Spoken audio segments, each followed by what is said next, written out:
Hey, you're back. Well, and if you're not back and this is your first time, who am I?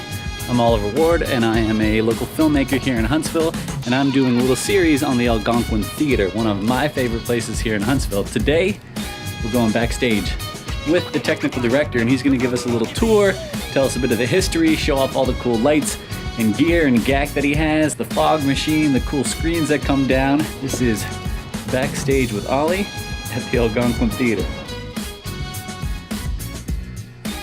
What is your name and what do you do here? Chris Boone, I'm technical director for the Algonquin Theater.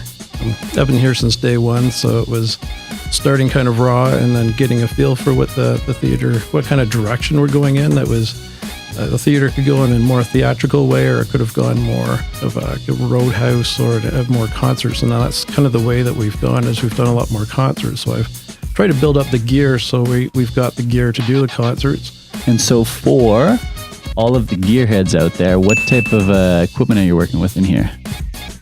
Digital signal processors, digital console, Ethernet switches, 72 channels of cable down to 2 Ethernet cables.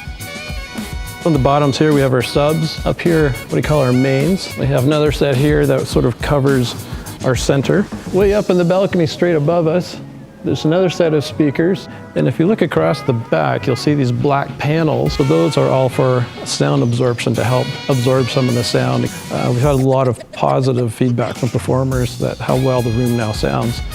And if you look up, you can see some of our lighting up there. We've been changing some of our lighting to LED lighting. It saves a lot of energy. This position is what we call the monitor desk. This is the same console as out front. This is basically where all of our inputs come to. So when we plug in all of our microphones, we have a total of 48 channels of input here. So it's our wireless microphones. We do handheld, lav mics, headset mics.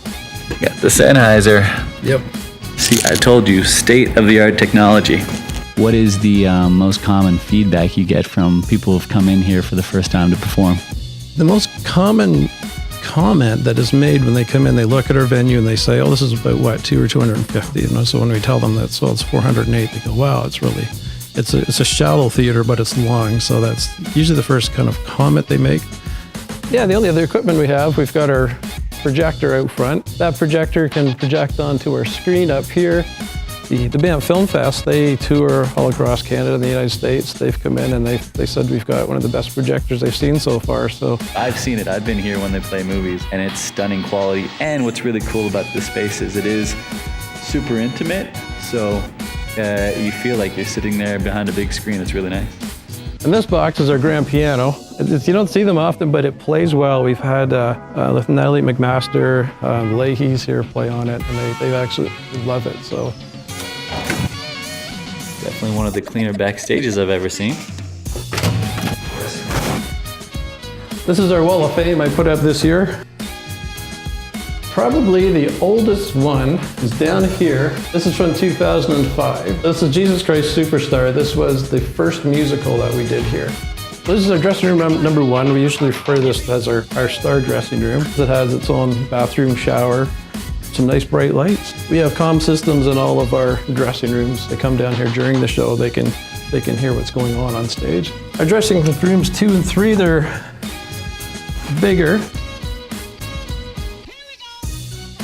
We usually use this room as our green room in the summer for the bands that come in. So if they're able to use dressing room 1 and 2, then this will be their eating area.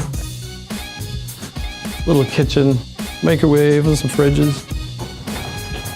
In this area, we've had a 23-piece orchestra down here. There's where the people are at. Look at that. So the theater is probably too new to be haunted, right? I'll probably be the one to first haunt this place. Right on.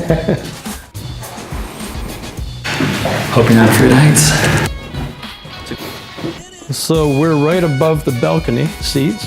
So this catwalk we use the most, and this is where we hit the faces. We're able to get all the good frontal shot. How many lights total would you say you have? We've got probably about 300. These are all the power modules for all the different channels of lighting we have. So we've got 2 banks of those. We've got quite a bit of power here.